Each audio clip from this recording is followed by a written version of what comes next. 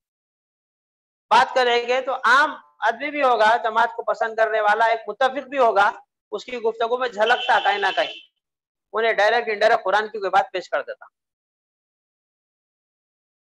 اور چوتھی بات یہ ہے کہ گاہے بگاہے چاہتے ہوئے یا نہ چاہتے ہوئے انجانے میں ایک چیز بار بار تازہ ہوتے رہتی، اسلام کے غلبے کی کوشش کرتے رہنا ہے. یہ ایک زندہ خواب ہے، سوتا ہوا خواب نہیں ہے. کم از کم دن میں ایک بار تو بھی یہ خیال ذہن میں تازہ ہوتا یا گفتگو میں آ جاتی بات کہ اسلام کو غالب کرنا ہے. یہ بے چینی، یہ تڑپ، یہ زندہ خواب لوگوں کو عمل پہ مستقل ابھارتے رہتا، کام کے لیے مستقل ایکٹیو کرتے رہتا، موٹیویشن دیتے رہتا. اب اس کو انکیش کرنے کی ضرورت ہے، اس جذبے کو عملی میدان میں ڈھالنے کی ضرورت ہے. آخر میں جماعت اسلامی کی خدمات کے اندر بہت ساری باتیں میں نے رکھی تھی. جو لٹریچر جماعت اسلامی نے دنیا کو پیش کیا ہے، جو کہ اس کو جماعت اسلامی کی بھی پہچان بنا اور دین اسلام کی شرح کے لیے بھی استعمال میں آتا ہے، مختلف ہے. مرکزی مکتب اسلامی کے تحت ہندوستان میں جتنے پبلیکیشنز ہوتے ہیں وہ ٹائٹلز ہزاروں کی تعداد میں ہیں، قرآن پر، حدیث پر، سیرت پر، تاریخ پر، فقہ پر، تصوف پر، فکر اسلامی پر. بچوں کے لیے الگ سے ادب، خواتین کے لیے الگ سے ادب، وافر مقدار میں. یہ ایک بہت بڑا تحفہ ہے جو جماعت اسلامی ہندوستان کے اندر سماج کو دے رہی ہے. دوسری چیز، جماعت اسلامی کے ادارے اگرچہ کہ اتنے بڑے نہیں ہیں، انٹرنیشنل اسٹینڈرڈ کے مطابق تو نہیں نظر آتے، لیکن ہندوستان کے مختلف اداروں میں دیکھیں گے تو اچھا اسٹینڈرڈ ہوگا. وہ سارے ادارے دراصل عوام کی خدمت کے لیے ہیں، ان کا وہ مقصد ویلفیئر کا آپ کو نظر آ جاتا. ہاسپٹل ہوگا تو آپ دیکھیں گے اس کی بلنگ میں لوٹنے کا جو ہے کاروبار نہیں نظر آئے گا. مائکرو فائنانس ہوگا، آپ دیکھیں گے لون دینے کے لیے لوگ تیار ہو جاتے ہیں. شرط پوری نہیں ہو رہی تو راستے بنا کر کسی طریقے سے مدد کے واسطے شرط کو پوری کرواتے ہیں. شیورٹی لینے کے لیے لوگ تیار ہو جاتے ہیں، نہیں جانتے لیکن دوسرا ساتھی بولا میں مان لیتا ہوں، میں ہمارے دوست پہ بھروسہ کر رہا ہوں، انہوں بول رہے نا میں مدد کر دیتا. تو یہ جو جذبہ ہے خدمت کا، یہ بھی واقعتاً سلام کرنے کے قابل کا جذبہ ہے. اور دوسرے مکاتب فکر کے ساتھ میں جماعت اسلامی کے لوگوں کے تعلقات، اس کو ہم آدھے مارکس دے سکتے، اس لیے کہ آدھے تعلقات اچھے ہیں، آدھے تعلقات بگڑے ہوئے ہیں. اب وہ بگاڑ میں کچھ ادھر سے ہے پہل، کچھ ادھر سے ہے پہل. ادھر والی اصلاح کر لیے تو اس کا حصہ پورا ہو جاتا، ادھر والی اصلاح وقت کے ساتھ ہوتے رہتی. ہم کو سب کے ساتھ تعلقات اچھے رکھنا ضروری ہے، لیکن اپنے مقصد سے کمپرومائز نہیں کر سکتے. طریقہ کار کے اندر ہم لچکدار ہیں، ضرورت کے مطابق طریقہ کار پہ حسب ضرورت ایڈیشن، آلٹریشن اور سبسٹریکشن، ایڈیشن، ملٹیپلیکیشن ساری چیزیں کر سکتے ہیں، اس کی گنجائش ہے، بشرطے کہ وہ سارے طریقے قرآن و حدیث کے دائرے کے اندر ہی ہو، باہر کی چیز کو کرنے کے لیے ہم پابند ہے، نہیں جا سکتے۔ آخری بات یہ کہ سارے مکاتب فکر میں دستور لکھا ہوا اور اس کی پابندی، پالیسی بنے ہوئی لکھی ہوئی اور اس کی پابندی، پروگرام لکھا ہوا چھپا ہوا ڈسکس کیا ہوا اور اس کی پابندی، یہ جماعت اسلامی کے پاس ہی ہے، دوسروں کے پاس میں یہ چیزیں نہیں پائی جاتی۔ کاغذ قلم کو لے کے یہ کام جماعت اسلامی کے لوگوں نے کیا ہوا ہے۔ اب اس تعلق سے اگر کوئی سوالات وغیرہ ہے تو آپ پوچھ سکتے ہیں۔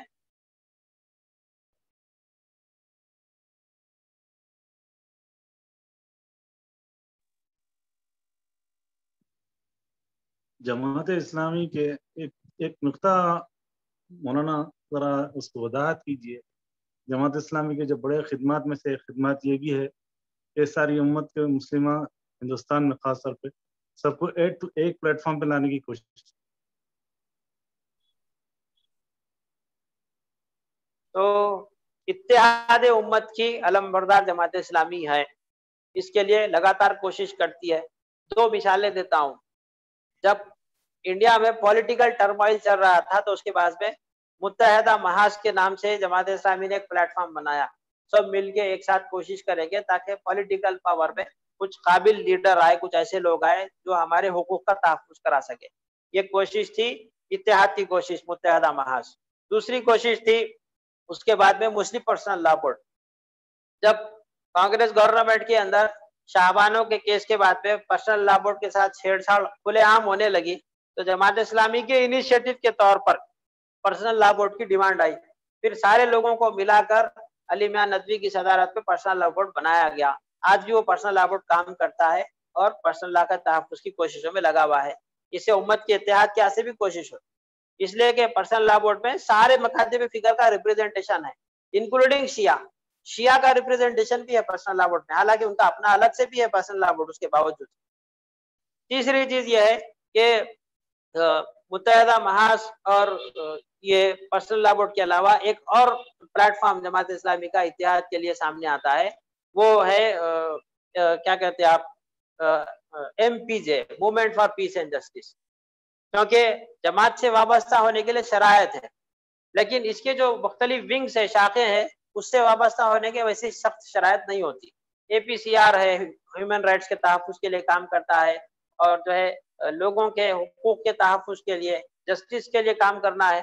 ان چیزوں میں وہ ایسے پلیٹ فارمز تھے جو کہ ایک بڑے اچھے مقصد کے تحت بنائے گئے، اس کے کچھ فروٹس بھی آئے، کچھ ریزلٹس بھی آئے، لیکن جیسا میں کہہ رہا تھا کہ ٹائم کے ساتھ میں ہر چیز کی ایفیشنسی ڈاؤن ہوتی، اس کو ہائی کرنے کے واسطے بار بار اس میں تبدیلیاں، رینوویشنز لانے کی ضرورت ہے۔ تو اتحاد کے لیے جماعت اسلامی کی طرف سے ہمیشہ جو پہل ہوتی رہی ہے، امت نے اس کو ویلکم کہا ہے، یہاں تک کہ جب ایمرجنسی کے بعد پالیسی چینج ہوئی جماعت کی اور الیکشن میں اثر انداز ہونے کو منظور کیا گیا تو پھر رائے عامہ کو ہموار کرتے کسی ایسے جو ہے آدمی کی فیور میں جو کہ عوام کی خدمت کر سکتا اچھے سے۔ اب اس میں پارٹی کی وفاداری ہے، یہ بالکل ہمارے جماعت اسلامی کے فارمولے میں نہیں ہے۔ ہمارا دوست ہے یا ہمارے جو ہے بھائی کا دوست ہے، یہ بھی فارمولہ نہیں ہے۔ عوام کا اگر کوئی صحیح خادم بن سکتا ہے، یہ اگر رپورٹ ہے تو پھر اس کے حساب سے اس کو فیور کی بات، اس سے بھی جماعت کے بھلے کا کام ہو رہا اور اس میں بھی اتحاد پیدا ہوتا۔ چوتھی چیز ہے، یہ سب سے اہم ہے کہ جماعت اسلامی نے وفاق بنائے ہیں، ٹیمپروری بنتے رہتے اور پرماننٹ بھی چلتے رہتے، جیسے وفاق المساجد، مساجد کو ملا کے وفاق کسی زمانے میں بہت اچھا تھا، بہت ایکٹیولی کام کرتا تھا، سبوں کی تعداد میں مسجد اس میں شریک تھی، گرمائی کلاسز اس کے اندر ہوتی تھی، اس کے اندر جو وابستہ مساجد ہے اس کے کمیٹیوں کے تعاون کی بات آتی تھی، اس کے اندر مشترکہ پروگرامز کی بھی کوششیں ہوتی تھی۔ وقت کے ساتھ وہ بھی مان پڑ گیا۔ وفاق العلماء، علماء کے وفاق کی کوشش ہوئی، جس کے اندر مختلف مشائخ اور علماء کو ممبر بنانا یا ایک کامن پلیٹ فارم پہ متحد رکھنے کی کوشش کرنا، یہ بھی جو ہے، اور وہ ابھی بھی ہے وفاق العلماء برقرار، ختم نہیں ہوا، حامد شاہ بھی اس کی ذمہ دار ہے۔ اور جماعت اسلامی کی اپنی الگ سے علماء کی ایک جو ہے کونسل بھی ہے، وہ بھی سپریٹ کام کرتی ہے۔ ٹیچرز کا جو پلیٹ فارم ہے آئیٹا، اس سے وابستہ ہونے کے لیے جماعت کا ہونا کوئی ضروری نہیں ہے، یہ بھی اتحاد کی ایک شکل ہے، اس لیے کہ جو ٹیچرز آئیٹا کے مقاصد کو صحیح سمجھتے ہیں، وہ جو ہے اپنے اپنے اسکول کے اندر، کالج کے اندر ان مقاصد کے تحت اپنا کریئر لوگوں کے سامنے پیش کریں گے۔ تو یہ ساری کوششیں دراصل دنیا کے سامنے ہمارے اتحاد کا اظہار ہی ہے کہ ہم تعاون علی البر والتقوی کے تحت اتحاد کس کے ساتھ بھی کرنے تیار ہیں، اپنے مقاصد کو سامنے رکھتے ہوئے۔ ایک چیز، دوسری چیز، ہمارے پاس میں معروف اور منکر کا ایک بیلنس اپروچ ہے۔ لوگوں کو معروف کا حکم دینا، منکر سے روکنا ہمارے مقاصد میں سے مقصد ہے، اس کے واسطے ہم کوشش کرتے رہتے ہیں۔ برائی مٹاؤ مہم ہر سال آتی ہے، کیوں آتی ہے؟ ازالہ منکرات کے لیے آتی ہے۔ اور مثالی خاندان مہم آتی ہے یا اصلاح معاشرہ کے تعلق سے آتی ہے، کیوں آتی ہے؟ معروف کے فروغ کے لیے آتی ہے۔ تو یہ اتحاد کے جو بیسک فارمولے ہیں، قرآن پہ اتحاد ہو سکتا، نبی صلی اللہ علیہ وسلم کی سیرت پہ اتحاد ہو سکتا، معروف منکر پہ اتحاد ہو سکتا ہے، شریعت پہ اتحاد ہو سکتا ہے، پرسنل لا بورڈ کے لیے اتحاد ہو سکتا ہے، تحفظ ختم نبوت کے لیے اتحاد ہو سکتا ہے۔ ہمیشہ کوششیں ہوتی رہی ہے، آئندہ بھی کوششیں ہوتی رہیں گی۔ اس کو اور زیادہ ایفیشینٹ بنانے کے لیے آپ کو کچھ سوچنا اور کرنا چاہیے۔ جماعت اسلامی سے پہلے بھی دعویٰ کا تصور تھا، کوئی اور فکر بھی دی تھی، دعویٰ کا تصور؟ مولانا مودودی کی تحریرات میں تو انہوں پیش کرے کہ دعویٰ کا تصور ماند پڑ گیا تھا، اس کے ریوائیول کے لیے کوششیں کچھ لوگ کرے مگر کچھ خاطر خواہ اس کا رزلٹ نہیں آیا۔ جیسے ولی اللہ مودودی مولوی بھی اس پہ توجہ دلائے تھے کہ ہندوستان میں دعوت و تبلیغ کا کام نہیں ہوا، اور پھر بعد میں ہم دیکھتے ہیں کہ اس تعلق سے دوسرے لوگ جو ہے کچھ خاص کر نہیں سکے، اس لیے کہ پولیٹیکل چینج ہو گیا گورنمنٹ کا، اور پھر ورلڈ وارز کے جو ہے دور میں آ گئے، اور پھر تقریباً 100 سال کی تو فریڈم کی اسٹرگل ہے، تو اس میں دعوت و تبلیغ کا کچھ خاص کام کوئی بھی نہیں کر سکے۔ البتہ جماعت اسلامی بنانے سے پہلے مولانا مودودی نے ایک اسکیم سالار جنگ کے سامنے پیش کی تھی کہ دکن کی ریاست حیدرآباد کے اندر جو مسلمان عوام ہے 15% ہے، اور اگر کل کے دن اسٹیٹ کا سپریشن ہوتا ہے یا پھر آزادی ہندوستان کی ہو جاتی ہے تو پھر دکن کا کیا ہوگا؟ ریاست حیدرآباد کا۔ اس کے لیے دعوت و تبلیغ کا ایک پورا منصوبہ بنا کے دیے تھے، مگر سالار جنگ اس منصوبے کو منظور نہیں کر رہے، پاشا کے سامنے بھی نہیں گیا، اس پہ کام نہیں ہوا، ہوتا تو کچھ اور ہی نقشہ بن جاتا تھا اس سارے علاقے کا۔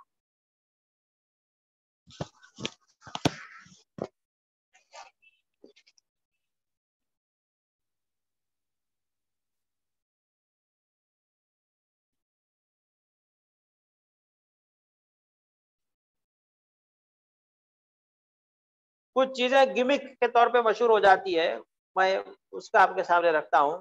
جماعت اسلامی کو لے کر سماج میں بہت ساری باتیں ایسے ہی پھیلے ہوئی ہیں افواہ کے طور پر، اس کی کوئی اصل ہے یا اصل نہیں ہے کوئی بھی چیک کرنے والا نہیں رہتا، تو اس کو دور کرنا ضروری رہتا، کبھی کوشش ہوتی کبھی نہیں ہوتی۔ جیسے ایک گمک یہ ہے کہ جماعت اسلامی کے لوگ جو ہے شیعوں کو مسلمان سمجھتے، شیعوں کے دوست ہیں بھائی، وہ مولانا مودودی جو ہے شیعہ لوگوں کو جماعت کے ساتھ مل کے کام کریں گے بول کے لکھ کے گئے تھے، یہ میرے بچپن سے میں سنتے آ رہا ہوں، ہر تھوڑے دنوں کے بعد وہ پلٹ کے آتے رہتا، تو اس کی وضاحت ہمیشہ ہوتے رہتی، جب بھی آئے گا پھر کرتے رہنا پڑتا۔ دوسرا گمک یہ ہے کہ جماعت اسلامی کے لوگوں کے پاس میں شعار اسلام کو لے کے ایسا سیریسنس نہیں ہے، ٹوپی کو داڑھی کو لے کے جو ہے اتنے سیریس نہیں ہے، انشرٹ کر لے کے آ جاتے بھائی مسجد کو، جنس میں آ جاتے، کمپیوٹر کا لگا کے مسجد میں بتاتے رہتے، تو لوگوں کے پاس میں دین کا صحیح شعور نہیں ہے، جس کی وجہ سے وہ یہ سمجھ رہے ہیں کہ جماعت اسلامی جو ہے ویسٹرنائزڈ ہے یا امریکہ کے اسکالرشپ پہ، امریکہ کے ڈونیشن پہ چلنے والی ہے، یہ غلط فہمیاں ہیں۔ کبھی کبھی ہمارے سے غلطیاں ہو جاتے کہ وہ غلط فہمی صحیح سمجھنے لگتے لوگ۔ مثال کے طور پہ بلینکٹ تقسیم کرنے کی ایک جو ہے چھوٹی سی ایکٹیویٹی ہم کیے تھے، تو بہت ساری بلک میں بلینکٹس خرید کے لائی گئی، ایک الخیر کے کمپلیکس میں اس کو رکھ دیے، اور پھر وقت مقررہ پر رات میں ٹھنڈ کے وقت جا کر چپ چاپ غربا کو پہنچانا ہے۔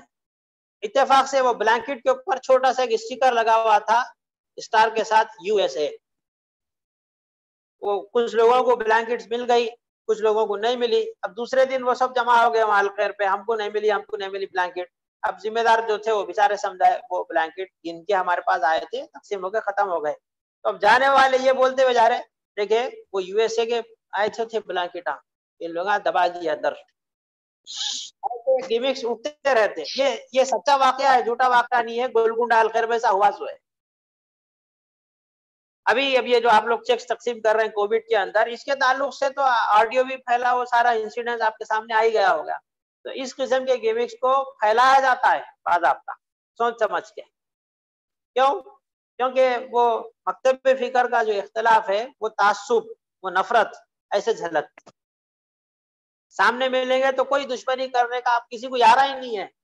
منہ پر جماعت اسلامی کو آپ کوئی بھی گالی نہیں دے سکتا. اگر ہم جا کر کسی کو سلام کریں تو جواب دینا ہی دینا ہے، ورنہ وہ ایک ایسا دور بھی گزرا ہے آج سے 6, 8, 10 سال پہلے، اگر ہم جا کر کسی دوسرے مکتب فکر کے عالم کو سلام کر جواب نہیں دیتا تھا. ہاتھ ملانا تو دور کی بات ہے. لیکن اب وقت کے ساتھ ہمارے خلوص کو اللہ تعالیٰ نے جو ہے قبول کیا. لوگ ہماری بات سنتے ہیں، ہمارے بلانے پر ہمارے پلیٹ فارم پہ آنے تیار ہو جاتے. اس کے بہت قربانیاں بھی دی ہمارے لوگ.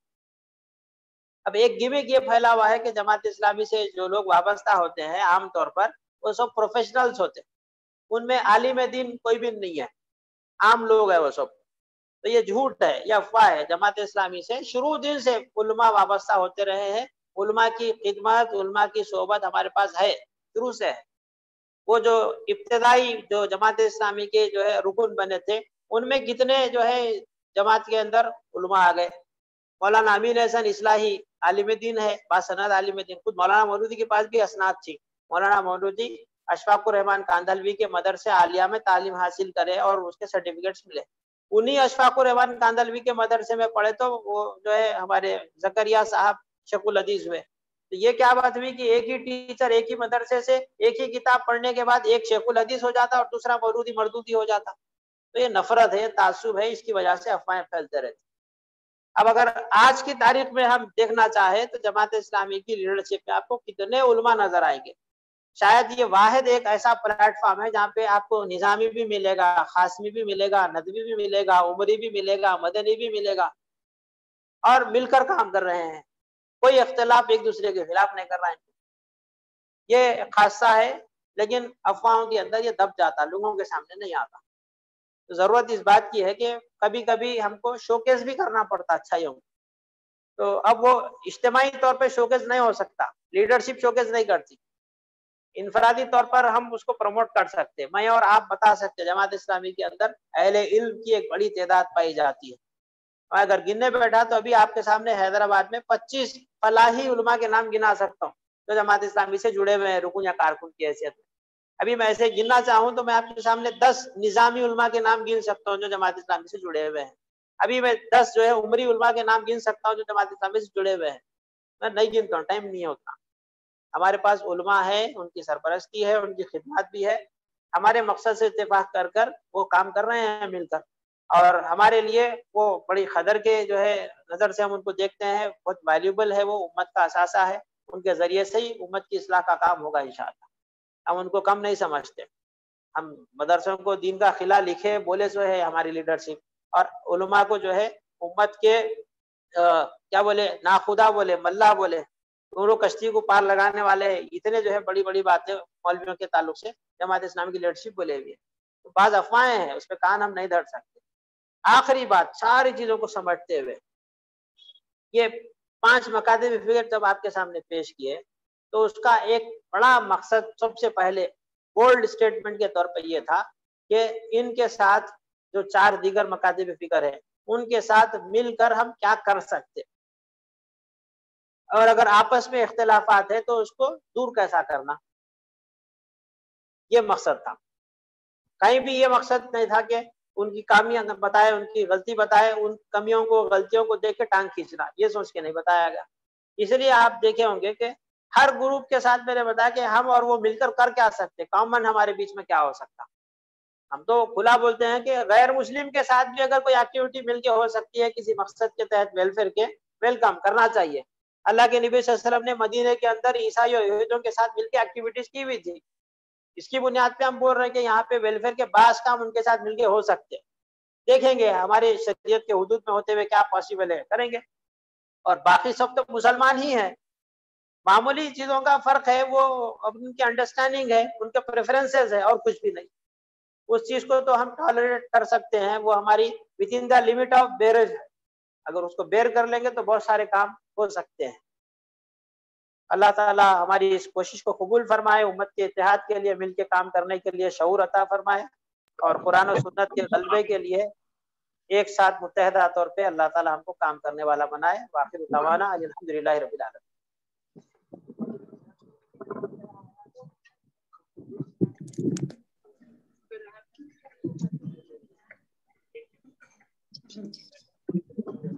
جزاک اللہ خیر محترم عبدالصمد امودی صاحب جو ہمارے سامنے۔ ایک دو باتیں کہہ سکتا ہوں؟ جی جی رحمت اللہ شریف ورنگل۔ جی جی مولانا السلام علیکم۔ السلام، خیریت ہے بھائی؟ جی ہم تو آپ سے ملنے کے متمنی تھے، اب فون کے ذریعے سے تشنگی باقی رہ جا رہی ہے۔ آج سے 40-50 سال پہلے آندھرا میں، تلنگانہ نہیں، آندھرا میں وشاکھاپٹنم بہت سے لوگ جو ہے اہل حدیث تھے جو جماعت اسلامی میں کارکن بھی تھے، ارکان بھی بنے۔ جی یہاں تک کہ میرے معلومات کے تک بنگال کا امیر الخاب عبدالفتاح صاحب بھی اہل حدیث تھے، تمل ناڈو کے شیخ عبداللہ صاحب بھی جو ہے اہل حدیث تھے، پھر یہ جماعت میں ذمہ دار بھی تھے وہ تھے۔ تو لیکن اس کے بعد جو ہے بمبئی کے صاحب آ کے تقریریں شروع ہوئے ایلور وغیرہ میں کر کے، انہوں نے یہاں تک کہا کہ یہ جماعت اسلامی سے نہیں رہنا چاہیے، الگ ہو جاؤ۔ بلکہ جو لوگ رکن تھے ان کو بولا کہ آپ منافق ہیں، جو ادھر بھی ادھر ہی بول کے مہم چلائی باضابطہ۔ اور ادھر دوسری طرف ان لوگوں نے کیا کہ پہلے مسئلہ کے اہل حدیث کیسے چلو، آہستہ آہستہ جو ہے دیکھ کے جماعت اسلامی کو انہوں نے کہا کہ جماعت اہل حدیث کا، اور آگے چل کے تحریک اہل حدیث کا۔ اب اور انہوں نے پورا جماعت اسلامی کے نقشے کو اپنایا، پہلے امیر مقامی کا انتخاب کیا، اس کے بعد پھر ناظم ضلع کا ہوا، دعوت کا ہوا، اس طرح سے پوری کافی جماعت اسلامی کے وہ لوگ جو ہے جماعت اسلامی سے بالکل الگ جماعت جو ہے پیش کر رہے ہیں۔ ٹھیک بات ہے۔ السلام علیکم۔ وعلیکم السلام۔ جی تو میں سمجھتا ہوں آج کے لیے جو ہے الحمدللہ یہ جو پوری سیریز تھی اللہ تعالیٰ کی توفیق اور اس کی نصرت سے الحمدللہ جتنے مکاتب فکر کے سلسلے میں ہم گفتگو کرنا چاہ رہے تھے انڈین کنٹیکسٹ میں ہم نے الحمدللہ جو ہے اس کو کور کرنے کی کوشش کی۔ ہم ممنون اور مشکور ہیں محترم عبدالصمد امودی صاحب کے، اور اس کے ساتھ ساتھ ہم جو ہے ممنون اور مشکور ہیں محترم رحمت اللہ شریف صاحب کے، جن کی جو ہے رہنمائی میں ہم نے اس سیریز کو جو ہے چلایا۔ تو انشاءاللہ جو ہے کل کا جو سیشن رہے گا وہ کوشچن اینڈ آنسرز کا سیشن رہے گا۔ آپ لوگوں سے گزارش ہے کہ اگر آپ ان ایڈوانس جو کوشچنز بھیج سکتے ہیں تو بھیجیے، یا نہیں تو کل کے سیشن میں جو ہے آپ لوگ کوشچنز جو ہے پوچھیے۔ انشاءاللہ کوشش کی جائے گی کہ زیادہ زیادہ کوشچنز کو کور کیا جائے۔ انشاءاللہ آج کا جو ٹائم تھا اسی سیم ٹائم پہ کل انشاءاللہ پروگرام کا آغاز ہوگا۔ اسی کے ساتھ آج کے اس پروگرام کے اختتام کا اعلان کیا جاتا ہے۔ سبحان اللہ وبحمدہ، سبحانک اللہم وبحمدک، نشہد ان لا الہ الا انت، نستغفرک ونتوب الیک۔ السلام علیکم ورحمۃ اللہ وبرکاتہ۔ کل مولانا باسط انور صاحب کے اختتامی کلمات رہیں گے انشاءاللہ۔ انشاءاللہ۔ جزاک اللہ خیر۔